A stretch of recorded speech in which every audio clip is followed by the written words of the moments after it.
Oui, merci. Je vous prie de m'excuser d'être en visio, mais le ministre qui s'occupe aussi des sports et la commission comprendra. Hier, on avait l'arrivée du Paris-Nice dans mon territoire du Beaujolais et je me devais d'assister en tant que sénateur du groupe.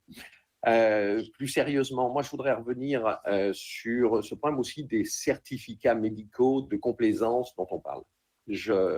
Comme médecin et même comme médecin du sport et qui a rédigé un mémoire sur les certificats médicaux, je voudrais rappeler quand même que les certificats médicaux qu'on dit de complaisance, ils répondent parfois à une véritable souffrance de certains enfants. Vous savez, à l'adolescence, en fonction de la perception qu'on a de son corps, ça peut être une véritable souffrance d'aller, même quand on est couvert d'acné, d'aller dans une piscine. Donc, je crois qu'il ne faut pas trop fantasmer sur ces certificats. En revanche, il y a quand même une chose, c'est qu'un élève d'ailleurs, on n'a pas du tout à marquer que je sache qu'il y a un secret médical et personne ne sait pourquoi les gens ont un certificat médical de dispense.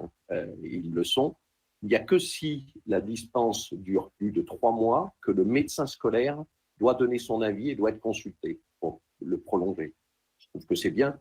Ça entraîne aussi les moyens de la médecine scolaire. Et moi, je replaide toujours pour quand même une fusion de la médecine scolaire et de la médecine de PMI des départements.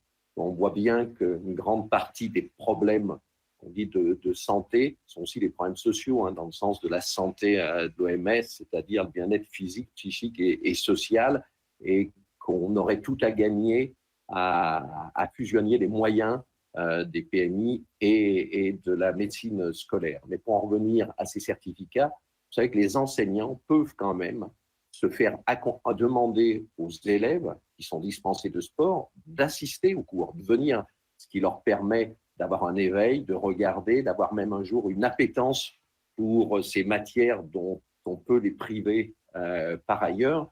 Je crois à la fonction de l'exemple. Souvent, ces enfants n'assistent pas aux cours parce que c'est plus confortable, plus facile de les mettre en études plutôt que de les faire accompagner. Moi, je pense qu'il faut rappeler à chacun son devoir, sûrement au médecin de ne pas faire de certificat de complaisance qui ne conviendrait pas, en même temps aux enseignants d'assumer ces élèves qui sont des élèves qui doivent assister au moins au cours, même s'ils n'y participent pas pour un problème de dispense. Pour en revenir à la loi, je partage ce qui a été dit par le collègue Patria. D'une manière générale, comme sénateur radical, c'est-à-dire radicalement républicain, moi, j'attends de l'école de la République qu'elle soit d'excellence, qu'elle soit exemplaire, qu'elle donne envie à chaque famille d'y mettre ses enfants, à chaque enfant d'y aller, et ça réglerait le problème. Pour ça, il faut des moyens. Est-ce que nous voulons vraiment faire une priorité? Est-ce qu'on va vraiment donner des moyens à cette éducation nationale qui réglerait une grande partie des problèmes? On n'aurait pas à mettre des enfants dans d'autres écoles, on n'aurait pas à leur faire l'enseignement à domicile si on y était vraiment, si tout le monde était convaincu de la qualité qui est proposée à ces enfants. Deuxièmement aussi, le niveau de recrutement. Moi, depuis, je ne suis pas issu du monde de l'enseignement, mais depuis que je vais interroger, auditionner un peu tous les établissements autour de moi, je suis assez stupéfait, par exemple, par les principaux de collèges qui me disent qu'ils sont consternés par les courriers qu'ils reçoivent des enseignants du primaire qui leur envoient des enfants.